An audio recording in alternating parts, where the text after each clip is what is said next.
না, আওয়ামী লীগের ক্ষতির চাইতে দেশের উপকার হয়েছে। বিকজ তিনি পালানোর মতো নন, তিনি পালানোর মতো নন এবং তিনি পালাতে চাননি।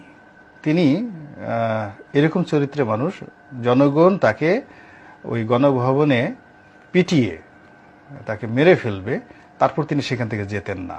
যারা ওখানে ছিলেন তাদের খবরের মাধ্যমে আমরা জানতে পেরেছি যে তিনি একেবারে সরাসরি তার এসএসএফ এর মাধ্যমে তিনি ফাইট করতে রাজি ছিলেন এবং ওখানে সেনা প্রধানকে এসএসএফ এর মাধ্যমে গুলি করে মারার ব্যাপারে তিনি সিদ্ধান্ত নিয়েছিলেন।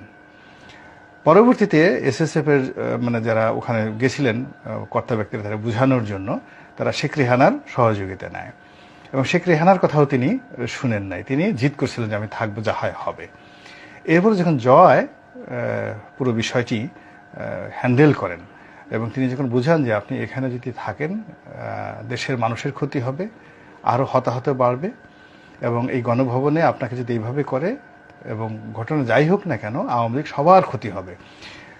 ফলে সেই জয়ের কথা সে কনভিন্স হয়ে তিনি কিন্তু গেছেন। এটা হলো বাস্তবতা। কিন্তু তিনি একেবারে সঙ্গে সঙ্গে ভয় পেয়ে চলে গেছেন, এটা একেবারেই অসম্ভব একটা বিষয়। যারা ওই ঘটনার সাথে জড়িত, সেনাপ্রধান ছিলেন, পুলিশ প্রধান ছিলেন, 3 বাহিনী প্রধান ছিলেন, এসএসএফ যারা লোক ছিলেন ওখানে, শেষ মুহূর্তে তার সাথে তার সহকারী ছিলেন নাজমা আক্তার এমপি ছিলেন, মতিয়া চৌধুরী ছিলেন, আরাফাত ছিলেন, ওই যে যাকে বলে মোহাম্মদ আরাফাত তথ্য প্রতিমন্ত্রী ছিল, হেলিকপ্টারে উঠানো পর্যন্ত তারা ছিলেন ওখানে, অনেক সরকারি তার পার্সোনাল যারা স্টাফ ছিলেন তারা ছিলেন। তো কাজেই এগুলো তো ইতিহাস, তারা এই জিনিসগুলো গোপন রাখতে পারবে না। আমরা খালি বললাম যে শেখ হাসিনা বলছে পালাবো না পালাবো না, এখন সে পালিয়ে গেল, ইটস নট দ্য ট্রু। তাকে প্রথমত বাধ্য করার চেষ্টা করা হয়েছে, তিনি অবাধ্য হয়েছেন, বলে মরে যাব কিন্তু পালাবো না। পরবর্তীতে তার পরিবারের যারা লোকজন আছে তারা তাকে কনভিন্স করেছে যে এই সময়টাতে আপনার এখান থেকে সরে যাওয়াটা বুদ্ধিমানের কাজ।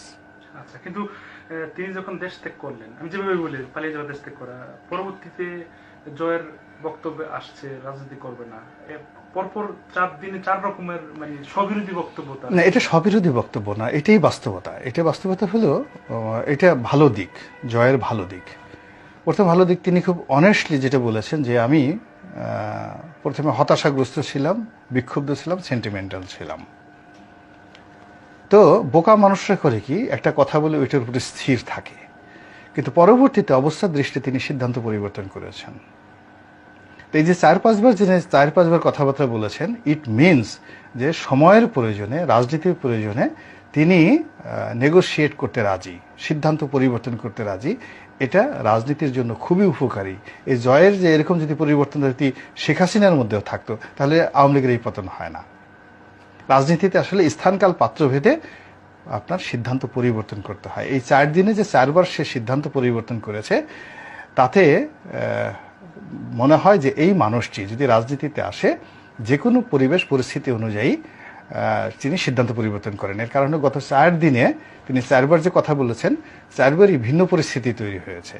তিনি তার মা যখন চলে গেছেন ওই সময়টাতে তার ওর বাইরে আর কথা, ওই সময়টাতে তিনি যদি বলতেন যে আমি আবার রাজনীতিতে আসছি, সব মানুষ বলতো এটা পাগল, এটা বদ্ধ উন্মাদ। ফলে তিনি ওই সময়টাতে যে কথা বলেছেন, পরবর্তীতে যখন আবার নেতাকর্মীদের প্রতি অত্যাচার হয়েছে তিনি বলেছেন আমি রাজনীতিতে আসব, আমার মা আসবেন, আমরা আবার ফিরে আসব। তারপরে আবার বলেছেন যে তিনি বিএনপির সাহায্য চান, বিএনপির সাথে বসতে চান। তারপরে যারা এখন ক্ষমতা চালাচ্ছেন তাদেরকে তিনি স্থির থাকতে বলেছেন। তারপর তিনি আবার বলেছেন যে বেগম খালেদা জিয়ার প্রতি অন্যায় করা হয়েছে, আওয়ামী লীগ বিএনপি ধরনের কোনো দল নেই। এই যে 4 কথা, আপনি প্রতিটি কথার মধ্যে সংযোগ স্থাপন করেন, কার্যকরণ স্থাপন করেন, আপনি দেখবেন যে হি ইজ রাইট এবং দিস ইজ কল্ড পলিটিক্স। সামগ্রিক অর্থে তিনি কি আসলে একটা রাজনীতিবিদের পরিচয় দিয়েছেন বলে মনে করেন? না না, দিবেন না কেন? মূল ব্যাপারটা হলো যে পৃথিবীর সবচেয়ে সেরা বিশ্ববিদ্যালয়ের অধ্যয়ন করে তিনি একজন গ্রাজুয়েট, হার্ভার্ডে পড়া এত সোজা জিনিস না। ঢাকা বিশ্ববিদ্যালয়ের ভাইস চ্যান্সেলরও হার্ভার্ডের চান্স পাবেন কিনা হি ক্যানট টেল। তো সেখান থেকে তিনি লেখাপড়া করেছেন। তার আইকিউ লেভেল হলো অ্যাবভ 9 উপরে তার IQ level. He is not a normal man. তার জ্ঞান বোঝার জন্য আপনাকে ওই পর্যায়ের জ্ঞানী হতে হবে। আপনাদের দৃষ্টিতে আমরা যারা বুঝি না, আমরা তাকে কেউ পাগল বলি, কেউ অটিস্টিক বলি।